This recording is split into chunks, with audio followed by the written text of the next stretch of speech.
स्वरूप है। और हिरण्यकश्यप की मृत्यु हो गई।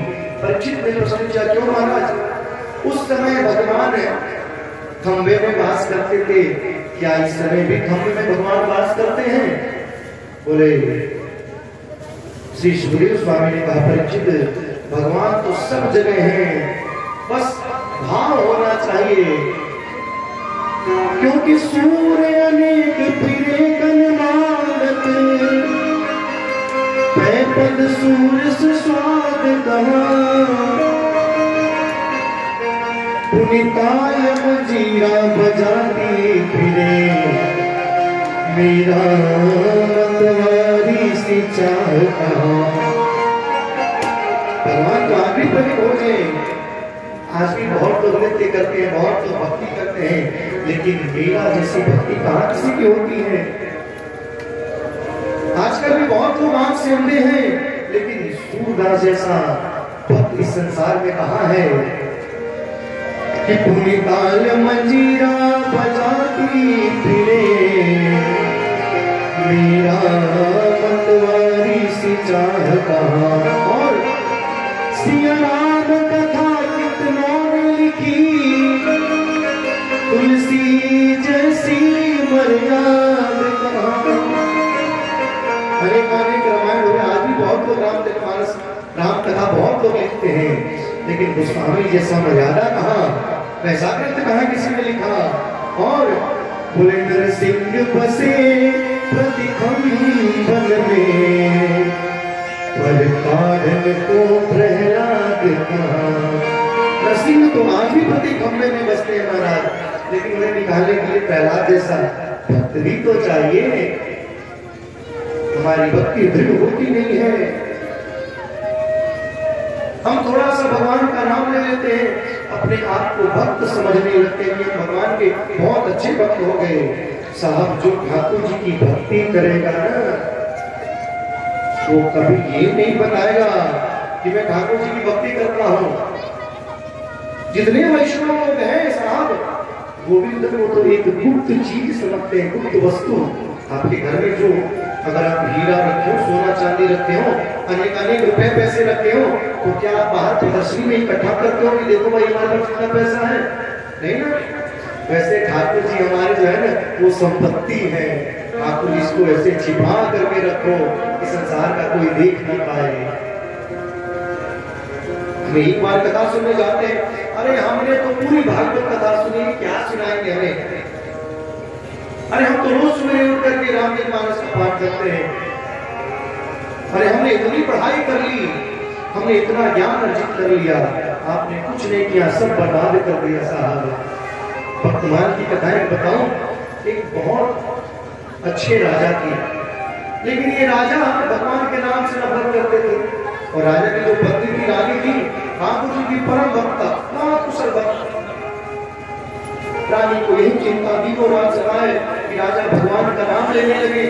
कब से ठाकुर जी ऐसी कृपा करो कि राजा भगवान का नाम से कीर्तन करें, इनका भी सद्भाग्य जग जाएगा, इनकी भी बुद्धि निर्मल हो जाए।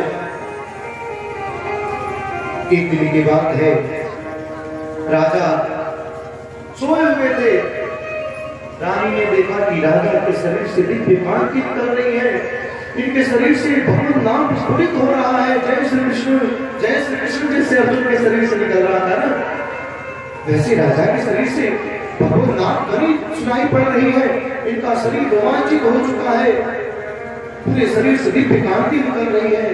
रानी ने देखा कि ये राजा तो भगवान के परम भक्त है, ये बस छिपाते थे, किसी को बताते नहीं थे। रानी बहुत खुश हुई कि मैं इनके साथ में रह करके मैं खुद नहीं जान पाई ये इतने बड़े भक्त हैं।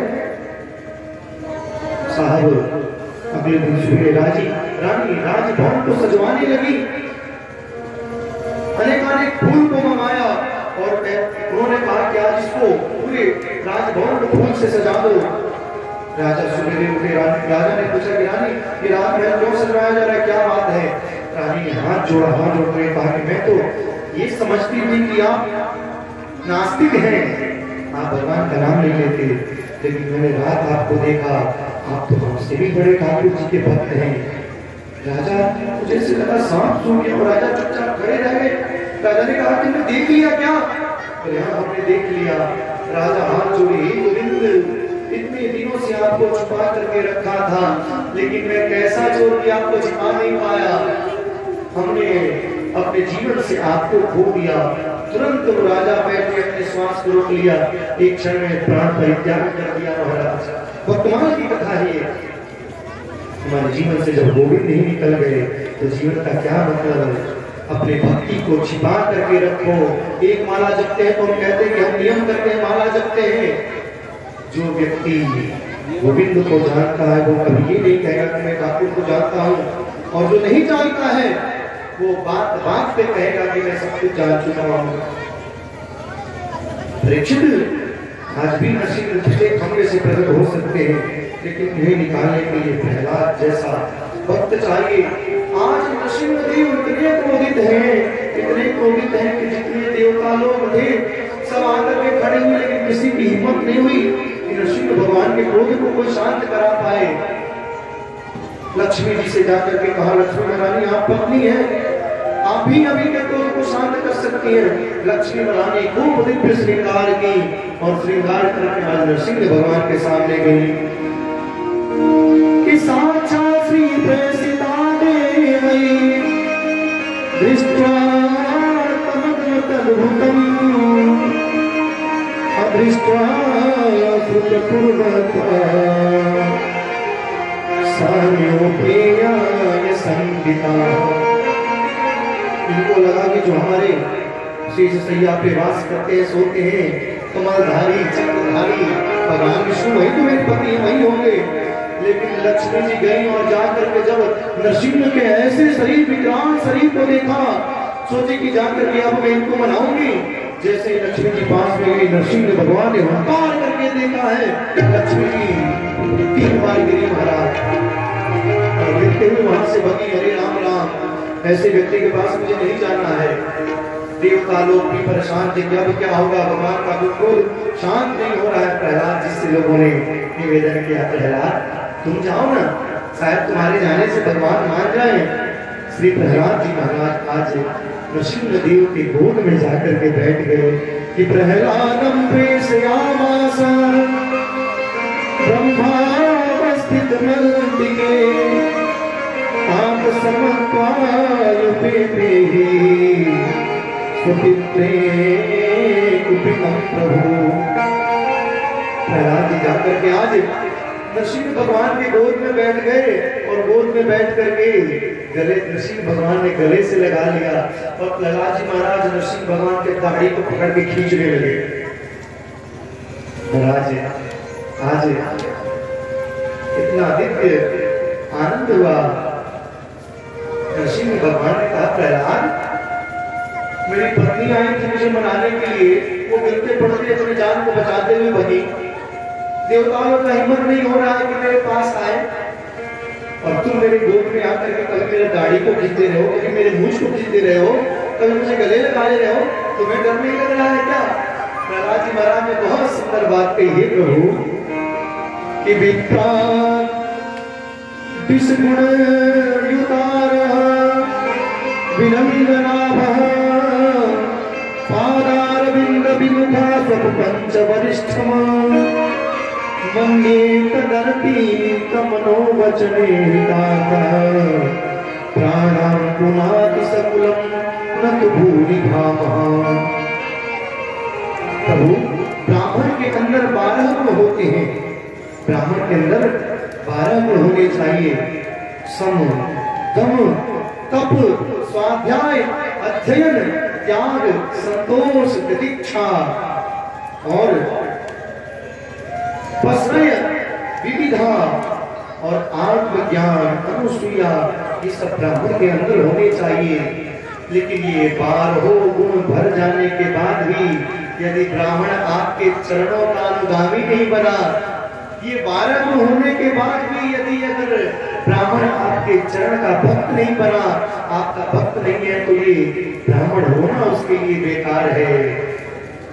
तो आज मेरे अंदर क्या है? इस तमोधिकेस्मिन् जातः सुरेंद्र कुले तु ब्राह्मणो न तु भवस्य न वै रमाया तन्मे पिता शिरसि पद्मकरा प्रसादः।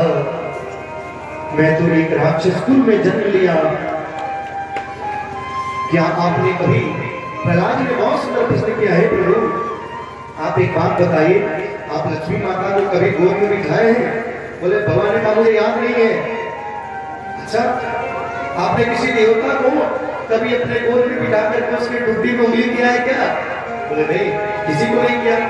मुझे आपने किसी भक्त को बिठा करके आपने गोद में अपने गले से लगाया है क्या? बोले नहीं लगाया। बोले तीनों आप मेरे साथ आज कर लिए, आप मुझे अपने गोद में बिठा लिए, आपने मुझे गले भी लगा लिया और आप मुझे इतना स्नेह दे रहे हैं। हे गोविंद, मुझसे बड़ा सौभाग्यशाली कौन है? तो मुझे डरने की क्या आवश्यकता है? प्रहलाद बोले ये तीनों चीज मुझे मिल गई। जो सुख ब्रह्मा शंकर लक्ष्मी को नहीं मिला वो वरद हस्त आपने मेरे सिर पे रख दिया। कितना बड़ा सद्भाग्य है, कितना बड़ा पुण्यात्मा हूं मैं इसका शब्दों में बयान नहीं कर सकता। जिहवे कथो चित विदित सकति मात्रहा विष्णु के रस्य सद्गुरं प्राणं कश्चित्। महाराज आज दिव्य आनंद हुआ। प्रभु ने कहा प्रहलाद मैं तुम पे बहुत प्रसन्न हूं, तुम मुझसे कुछ मांग ले। तुम मुझसे डरता नहीं है तो मैं जान गया। क्या संसार में तुम किस चीज से डरते हो? प्रहलाद जी ने कहा कि मुझे